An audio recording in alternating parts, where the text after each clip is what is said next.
pagi anak-anak. Semua sehat ya? Semua kelihatan segar dan bersemangat. Semangat untuk melanjutkan pelajaran komuni pertama. Sebelum kita masuk ke pelajaran, kita siapkan dulu buku santapan peziarah dan juga Alkitab. Semua punya kan di rumah? Sudah siap? Mari kita berdoa dulu. Kita buka buku santapan peziarah halaman 33.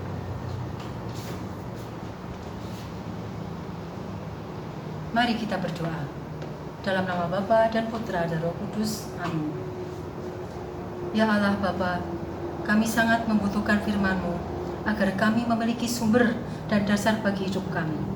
Berfirmanlah ya Bapa ke dalam hati kami, agar kami memiliki pegangan yang pasti dan arah yang jelas, semangat yang besar, sehingga hidup kami semakin damai.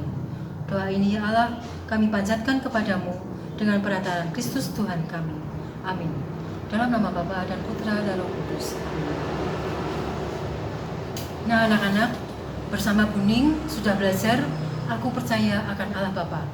Bersama Pak Wondo sudah belajar Aku Percaya akan Yesus Kristus dan Yesus memanggil anak-anak. Bersama Pak Leo kemarin sudah belajar Aku Percaya akan Roh Kudus. Nah sekarang bersama saya Bu Noni, kita akan belajar Kitab Suci. Ya. Semua punya di rumah ya. Nanti kalau tidak punya, boleh minta ke Romo Suryo. Begitu ya Romo? Kitab suci disebut juga Alkitab. Kenapa disebut suci? Karena berisi sabda Tuhan.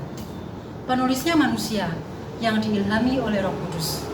Isinya tentang wahyu Tuhan dan rencana keselamatan umat manusia. Kitab suci ini terdiri dari Perjanjian Lama, Deuterokanonika, dan Perjanjian Baru. Kita lihat Perjanjian Lama dulu. Ada 46 kitab.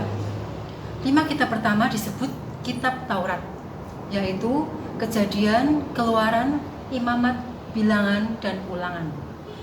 Terdiri lagi dari 16 kitab sejarah, yaitu Yosua, Hakim-Hakim, Rut, 1 Samuel, 2 Samuel, 1 Raja-Raja, 2 Raja-Raja, 1 Tawarik, 2 Tawarik, Esra, Nehemia, Tobit, Yudit, Esther, 1 Makabe, dan 2 Makabe. Kemudian berisi tentang 7 kitab tentang hikmat dan kebijaksanaan manusia, sikap dan kelakuannya, yaitu Ayub, Mazmur, Amsal, Pengkhotbah, Kidung Agung, kebijaksanaan Salomo, Yesus bin Sirak. Berisi 18 kitab para nabi, yaitu Yesaya, Yeremia, Ratapan, Baruk, Yehezkiel, Daniel, Hosea, Yoel, Amos, Obadya, Yunus, Mika, Nahum, Habakuk, Zefanya, Hagai, Sakaria, dan Maleaki. Kemudian kitab Deuterokanonika. Kitab ini tidak diakui oleh orang Kristen Protestan. Kitab inilah yang membedakan kitab orang Katolik dengan orang Protestan. Yang termasuk dalam kitab Deuterokanonika yaitu Tobit, Yudit, tambahan Esther, kebijaksanaan Salomo, Yesus bin Sirak, Baruk, tambahan Daniel, 1 Makabe, dan 2 Makabe. Jadi ada 7 tulisan suci dan 2 kitab tambahan. Untuk Perjanjian Baru terdiri dari 27 kitab. 4 kitab yang pertama disebut Injil. Injil ini terdiri dari Matius, Markus, Lukas, dan Yohanes. Injil berarti kabar gembira. Injil ini menceritakan kisah hidup, ajaran-ajaran, sengsara, wafat, dan kebangkitan Yesus Kristus. Kemudian setelah Injil, kisah para rasul. Kisah para rasul ini ditulis oleh Lukas. Kemudian epistola, terdiri dari 14 surat-surat Paulus, 7 surat apostolik atau katolik. Surat-surat Paulus ditulis oleh Santo Paulus. Dan terakhir adalah kitab Wahyu.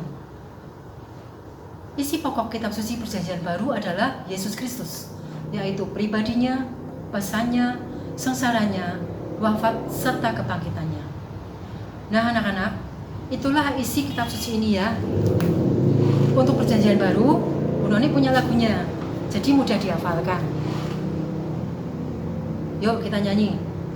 Matius, Markus, Lukas, Yohanes, Kisah Rasul, Roma, Korintus, Galatia, Efesus, Filipi, Kolose, Kedua Tesalonika, 1 dan 2 Timotius, Titus, Filemon, Ibrani, Yakobus, Petrus, 3 Yohanes, Yudas, dan akhirnya Wahyu.